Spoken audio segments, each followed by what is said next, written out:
ನಾಯಕನಹಟ್ಟಿ ಹೋಬಳಿ ವ್ಯಾಪ್ತಿಯಲ್ಲಿ ಉತ್ತಮ ಮಳೆ ಬೆಳೆಯಾಗಲಿ, ಜನ ಜಾನುವಾರುಗಳಿಗೆ ರೋಗ ರುಜಿನ ಬಾರದಿರಲಿ, ಓಳಿಗಮ್ಮ ದೇವಿಗೆ ಪ್ರಾರ್ಥನೆ ಸಲ್ಲಿಸಿದ ಪಟ್ಟಣ ಪಂಚಾಯಿತಿ ಸದಸ್ಯ ಅಬಕಾರಿ ತಿಪ್ಪೇಸ್ವಾಮಿ. ಓಳಿಗಮ್ಮ ದೇವಿಗೆ ಮತ್ತೊಂದು ಹೆಸರು ಅಜ್ಜಿ ಹಬ್ಬ ಎಂದು ಪಟ್ಟಣ ಪಂಚಾಯಿತಿ ಸದಸ್ಯ ಅಬಕಾರಿ ತಿಪ್ಪೇಸ್ವಾಮಿ ಹೇಳಿದ್ದಾರೆ.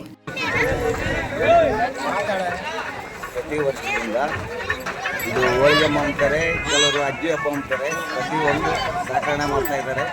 ಎಲ್ಲ ಗಲಾಟೆಗಳಲ್ಲಿ ಗ್ರಾಮದಲ್ಲಿ ಎಣ್ಣೆ ಎತ್ತಿ ಸಂಪೂರ್ಣದಲ್ಲಿ ಪದ್ಧತಿ ಪರವಾಗಿ ಎಲ್ಲಿ ತಲುಪಬೇಕು ಅಲ್ಲಿ ತಲುಪಿಸ್ತಾರೆ. ಮಂಗಳವಾರ ಪಟ್ಟಣದ ಒಳಮಠದ ಶ್ರೀ ಗುರು ತಿಪ್ಪೇರುದ್ರಸ್ವಾಮಿ ದೇವಸ್ಥಾನದ ಮುಂಭಾಗದಲ್ಲಿ ಗ್ರಾಮಸ್ಥರು ಹೋಳಿಗೆಮ್ಮ ದೇವಿಯ ಪೂಜಾ ಕಾರ್ಯಕ್ರಮದಲ್ಲಿ ಪಾಲ್ಗೊಂಡು ಮಾತನಾಡಿದ ಅವರು, ಪ್ರತಿ ವರ್ಷ ಹೋಳಿಗೆಮ್ಮ ಮತ್ತು ಅಜ್ಜಿ ಹಬ್ಬ ಎಂದು ಆಚರಣೆ ಮಾಡುತ್ತಾರೆ. ಗ್ರಾಮದಲ್ಲಿ ಮಕ್ಕಳಿಗೆ, ಜಾನುವಾರುಗಳಿಗೆ ರೋಗ ರುಜಿನ ಬಾರದಿರಲಿ, ಶ್ರೀ ಹೋಳಿಗಮ್ಮ ದೇವಿಯನ್ನ ಊರಿನ ಹೊರಭಾಗದ ಹಾಲದ ಮರದ ಹತ್ತಿರ ಇಟ್ಟು ವಿಶೇಷ ಪೂಜೆ ಸಲ್ಲಿಸಿ ಹೋಳಿಗಮ್ಮ ದೇವಿಯನ್ನ ಬಿಟ್ಟು ಬರುವುದು ವಾಡಿಕೆ ಎಂದರು. ಇದೇ ವೇಳೆ ಶ್ರೀ ಗುರು ತಿಪ್ಪೇರುದ್ರಸ್ವಾಮಿ ದೇವಸ್ಥಾನದ ಸಿಬ್ಬಂದಿ ಎಸ್ ಸತೀಶ್ ಮಾತನಾಡಿದರು. ಗ್ರಾಮಸ್ಥರು ಹೋಳಿಗಮ್ಮ ದೇವಿ ಕಾರ್ಯಕ್ರಮವನ್ನ ಪ್ರತಿ ವರ್ಷ ಆಷಾಢ ಮಾಸದಲ್ಲಿ ಸಂಪ್ರದಾಯದಂತೆ ಆಚರಣೆ ಮಾಡುತ್ತಾರೆ. ಈ ಭಾಗದಲ್ಲಿ ಉತ್ತಮ ಮಳೆ ಬೆಳೆಯಾಗಲಿ ಎಂದು ಹೋಳಿಗೆಮ್ಮ ಹಬ್ಬವನ್ನ ಮಾಡುತ್ತಾರೆ ಎಂದರು.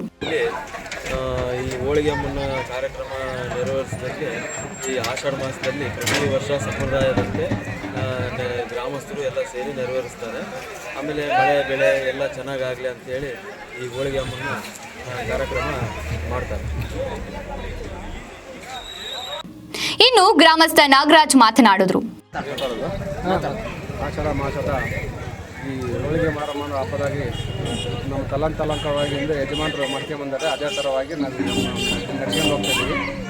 ಊರಿಗೆ ಒಂದು ಸ್ವಲ್ಪ ಮಕ್ಕಳ ಮರಿ ಎಲ್ಲ ಚೆನ್ನಾಗಿರಲಿ, ಮಳೆ ಬೆಳೆ ಚೆನ್ನಾಗಲಿ ಅಂತ ಎಲ್ಲ ಸಂಪ್ರದಾಯದಿಂದ ದೇವಿಯ ಕೃಪೆಯಿಂದ ನಾವು ಸಿದ್ಧವಾಗಿ.